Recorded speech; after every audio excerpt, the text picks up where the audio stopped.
À toutes celles et tous ceux qui cette vidéo verront, je vous salue.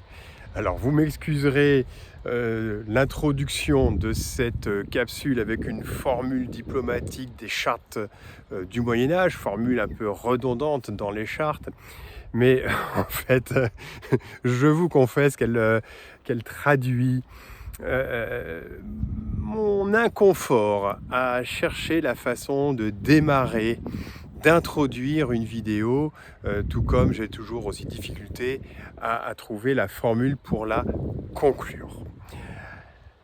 Il se trouve que la vidéo que je vous propose ce jour est une vidéo un petit peu différente de celle que j'ai l'habitude de poster. En ce sens qu'il s'agira d'une vidéo moins informationnelle et peut-être plus réactionnelle, avec un léger et tantinet mouvement d'humeur. Voilà, je vais m'expliquer pourquoi dans quelques instants. En attendant, je vous souhaite la bienvenue dans ce magnifique et sublime paysage. Bienvenue en baie de Douarnenez et bienvenue en Bretagne. Et je profite de cette journée absolument délicieuse pour faire cette vidéo en extérieur. Alors j'espère que le son ne sera pas trop obstrué par le bruit du vent, parce que oui, il y a un petit peu d'air, paysage marin naturellement. Donc voilà, si c'est le cas, je m'en excuse d'avance et j'espère que cette vidéo sera quand même parfaitement audible. Voilà, alors, ce pourquoi je souhaitais intervenir, c'est suite à un certain nombre de messages que j'ai reçus tout au long de la semaine, de messages avec une question qui était un peu redondante, peut-être un peu trop parfaitement redondante. Ce message, cette question, c'était quoi ? Tout simplement, un questionnement, et parfaitement légitime, sur l'authenticité du thème d'un certain garnement. Alors, qu'on se questionne, évidemment, ça ne me pose aucune difficulté. Je dirais même tant mieux, puisque c'est un petit peu l'état d'esprit de ce canal, de se traiter l'actualité à la lumière des questions que cela peut susciter. Et il est vrai que dans le contexte actuel, qui est de plus en plus, comment le qualifier, exténuant, fatigant, dérangeant, on a de quoi se questionner abondamment, sans pour autant céder à la questionnite facile. La question, c'est quoi ? Donc, c'est l'authenticité de la date de naissance du garnement, du gamin, comme j'ai l'habitude de l'appeler ici, pour éviter évidemment les formes de censure. D'où vient ce soudain intérêt pour l'authenticité de la date de naissance du président ? Ça fait quand même juste 7 ans, même un peu plus de 7 ans, qu'il nous tyrannise. Et puis d'un seul coup, on se pose cette question. Alors, je peux vous le garantir, quand on est astrologue, qu'on travaille sur le thème d'une personnalité, la première chose que l'on va chercher à vérifier, c'est la source, c'est la provenance de la source indiquant la date de naissance, le lieu et l'heure de la personne en question. La question, certes, est légitime concernant le gamin. Pourquoi ? Parce qu'il y a... officiellement, on nous le fait naître dans la bonne ville d'Amiens, et officieusement, officieusement, ou en tout cas, il y a un document qui le fait naître à Paris. Donc, du coup, évidemment, quelle est la bonne date ? Je me la suis posée, rassurez-vous, et depuis très très longtemps, depuis que j'ai su qu'il y avait cette hypothèse d'une naissance dans une autre ville. La question, elle est d'autant plus pertinente que le thème du gamin présente un ascendant en fin de signe, c'est-à-dire que son ascendant, si on considère qu'il est né à Amiens, est positionné à la fin, au 29e degré du signe du Capricorne, c'est-à-dire à la limite de basculer dans le signe du Verseau. Et justement, si on le fait naître à Paris, bien que sur un plan longitudinal, Paris ne soit pas si éloigné que ça d'Amiens, eh bien cela fait basculer l'ascendant dans le signe du Verseau. Ce qui, de manière substantielle, peut modifier pas mal de choses. Alors, quid de la vérité? C'est ce que je vous propose d'établir. Il y a deux choses que je voudrais voir avec vous. C'est essayer de comprendre quel est le bon thème. Et deux, surtout, parce que ça c'est vraiment l'objet de ma réaction, d'essayer de comprendre, de savoir d'où vient ce soudain intérêt pour la date de naissance du gamin. Alors, qu'est-ce que ça change qu'il soit ascendant Capricorne, qu'il soit ascendant Verseau? Est-ce que ça change beaucoup de choses? Oui et non. Je vais vous faire une réponse de Normand. Mais de manière substantielle, ça peut modifier pas mal sa psychologie, ça peut modifier pas mal son mode de fonctionnement. Je m'explique. S'il avait un ascendant Verseau, j'utilise l'imparfait, donc vous avez déjà compris comment je me positionne, quel est mon point de vue. Je vous préviens, ça n'est qu'un point de vue. Vous êtes parfaitement libre de ne pas le prendre en considération. Je vous livre mon point de vue, fortifié d'une réflexion. Après, je ne suis pas parole d'évangile. Je vais essayer de conserver un esprit scientifique. D'ailleurs, entre guillemets, vous savez, la science et l'astrologie n'en fait pas partie. Enfin, tout au plus est-elle une science humaine. Mais un acte, une réflexion scientifique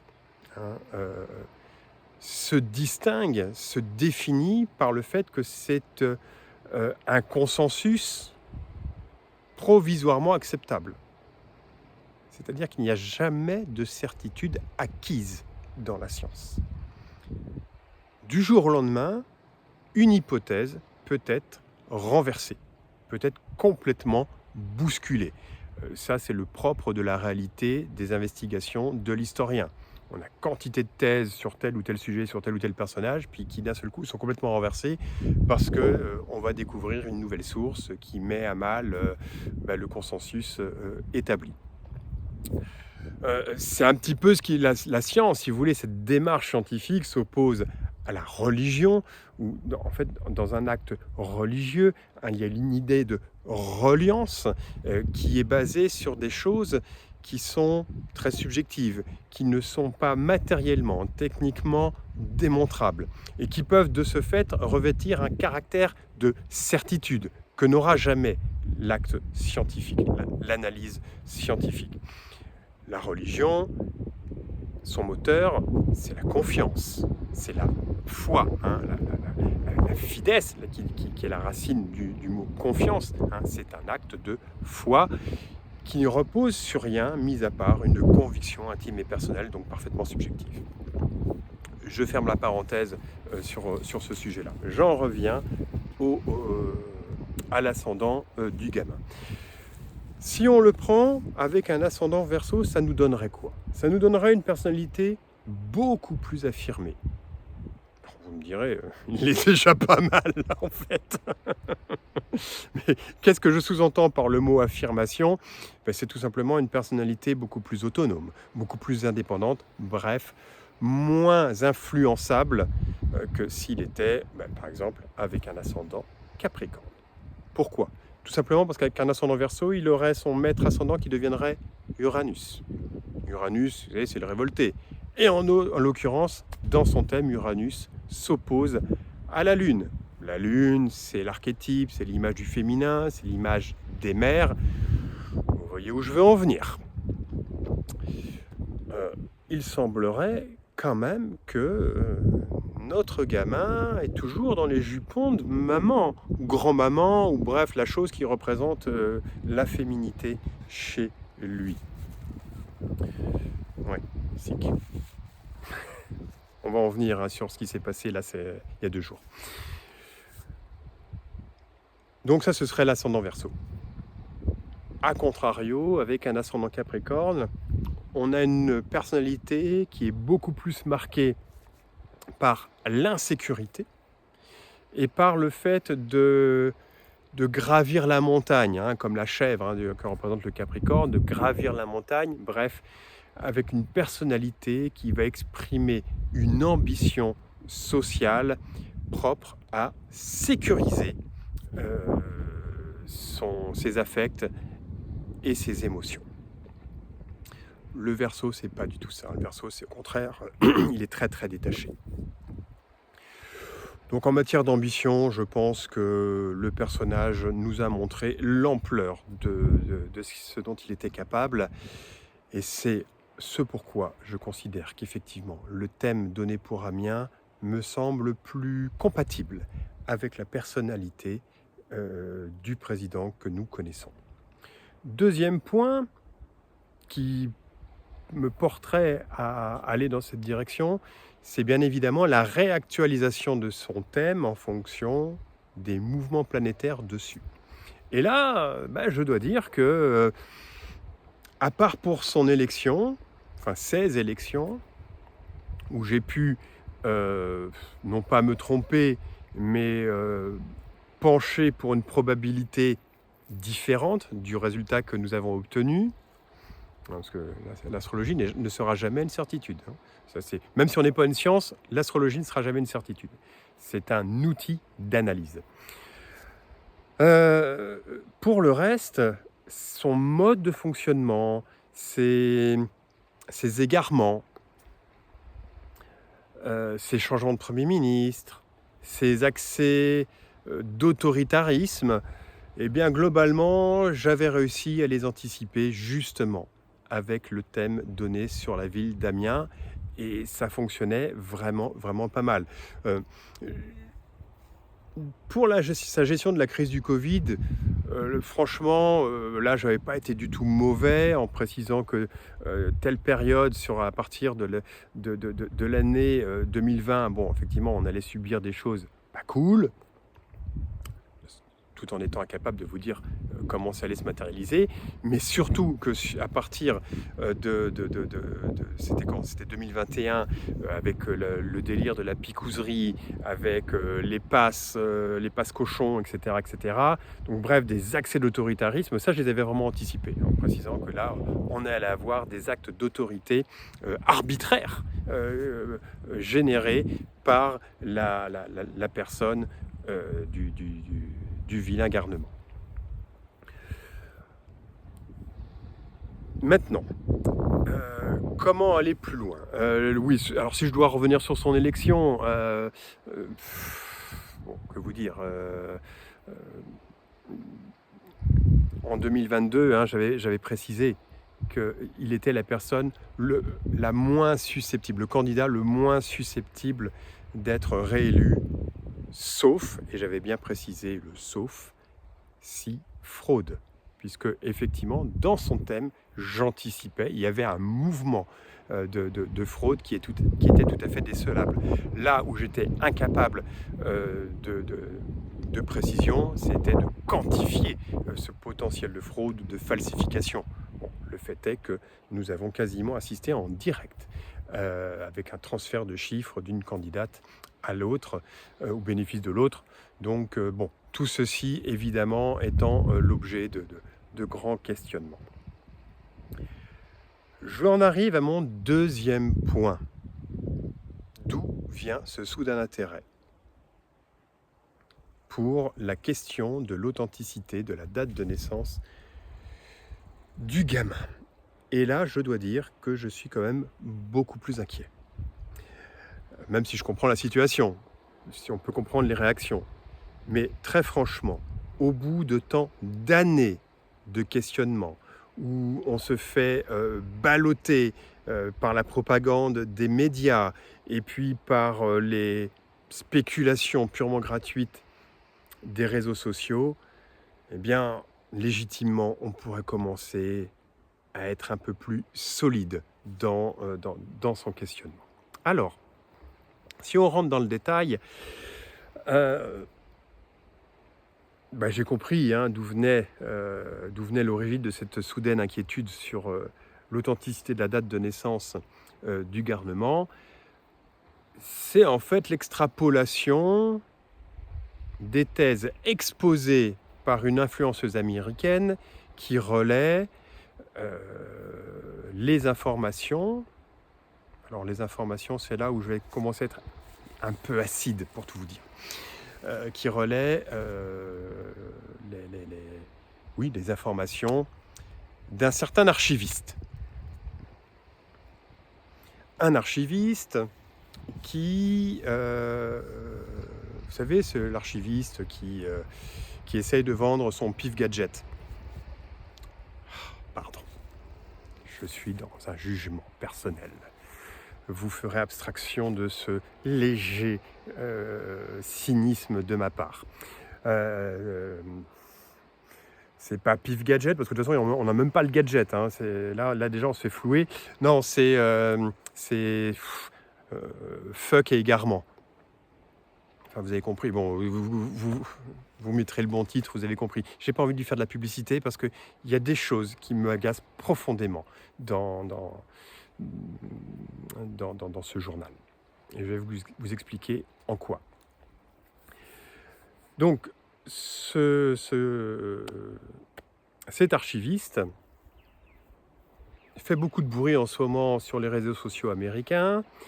Il est à la limite de la malhonnêteté intellectuelle, puisqu'il est en train d'usurper progressivement tous les travaux, les investigations, les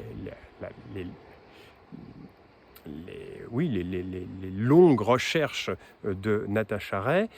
Et donc, parmi ces affirmations, il prétend qu'il n'y a aucune photo du gamin avant la chose.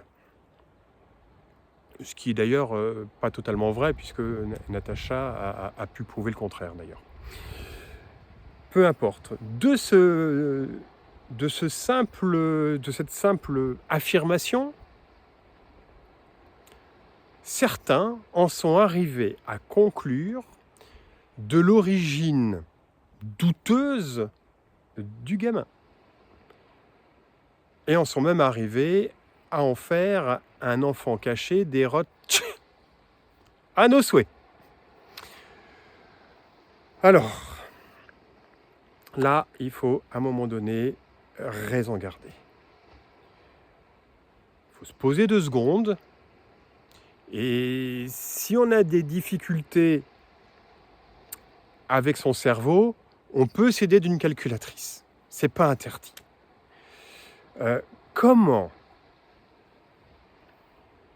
le gamin pourrait-il être le fils de Liliane Roch, qui est née en 1913 ? Non mais comment ? Là, je vous pose la question. Alors, on prend sa calculatrice. Le gamin est né en 77. 1977 moins 1913, ça doit faire quelque chose comme 64 ans.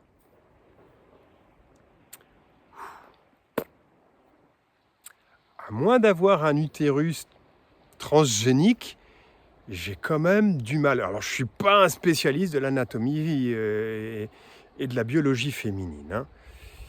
Néanmoins, je crois pouvoir dire avec une certaine assurance que mettre bas d'une créature à 64 ans,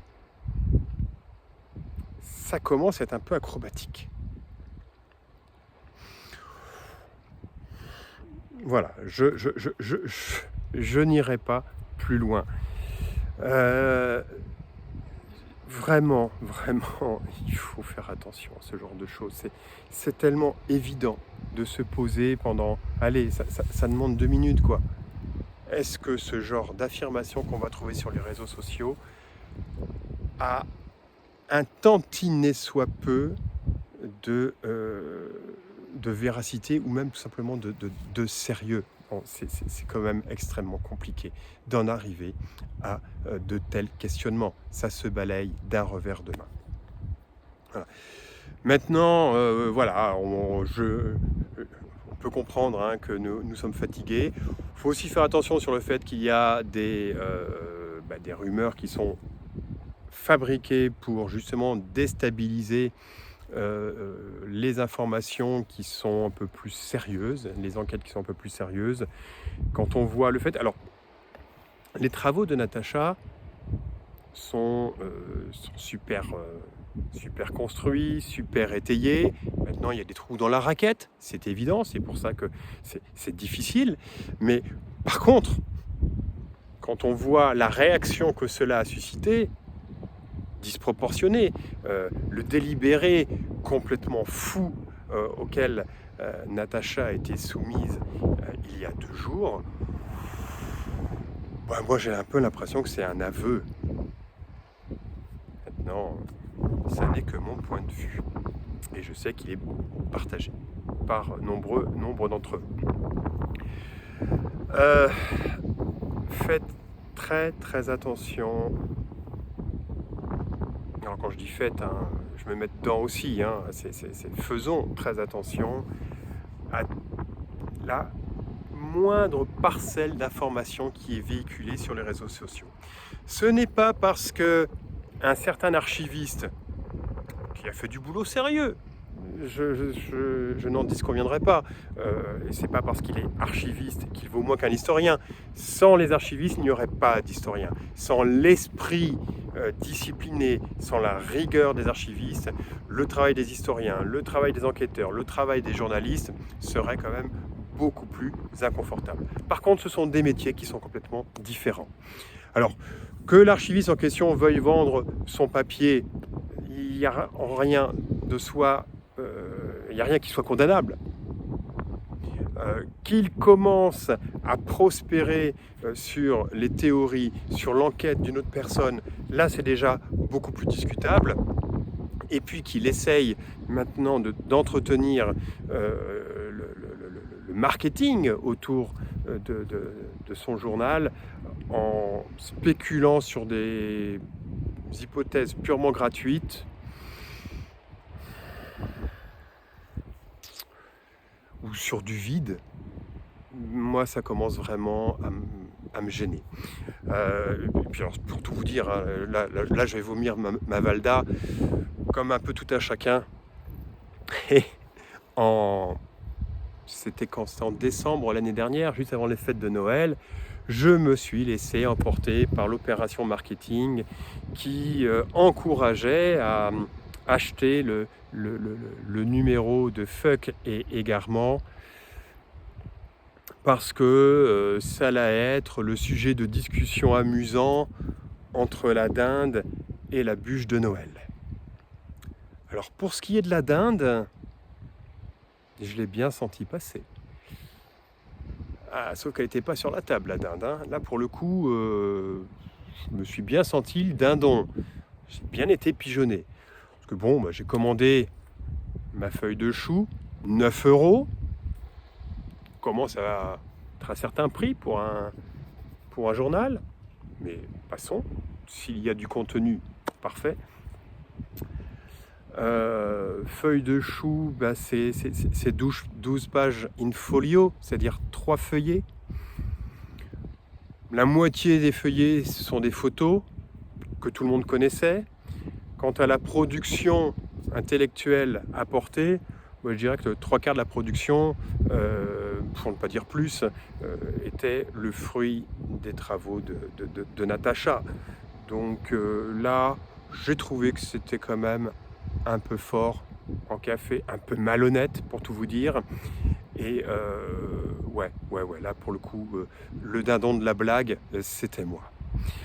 Voilà, bon, c'est c'est une considération somme toute personnelle. Désolé pour le parfum légèrement acide de mes propos, mais il y a des moments, ça fait du bien. Voilà. Pour conclure, je voulais rendre un hommage à Natasha Ray. On peut facilement se mettre à sa place dans les conditions qu'elle vit, ses conditions de santé, mais surtout lui rendre un hommage pour l'enquête qu'elle a menée et le fait qu'aujourd'hui c'est elle qui paye et personne d'autre. Il y a Amandine Roy aussi, mais ce sont ces deux femmes qui payent les résultats d'une enquête qui manifestement a gêné beaucoup de monde en haut lieu, et puis une enquête qui aujourd'hui est relayée un petit peu partout dans le monde. Voilà, c'était une façon pour moi de vouloir aussi un peu rendre justice. Vous savez, je fais partie de cette génération qui ont Pluton en balance et pour qui l'injustice est un mets particulièrement indigérable. Voilà. Là-dessus, je vous souhaite à tous et à toutes et à tous, une très belle journée, un beau week-end ensoleillé, et je vous laisse sur ces magnifiques paysages de la baie de Douarnenez. À très bientôt. Ah si, dernière petite chose, je reviendrai très prochainement en compagnie d'une invitée avec qui je n'ai pas fait de vidéo depuis pas mal de temps. Ça commence à nous manquer. Ce sera notre amie Agnès Tarot. À très bientôt sur ce canal. Au revoir.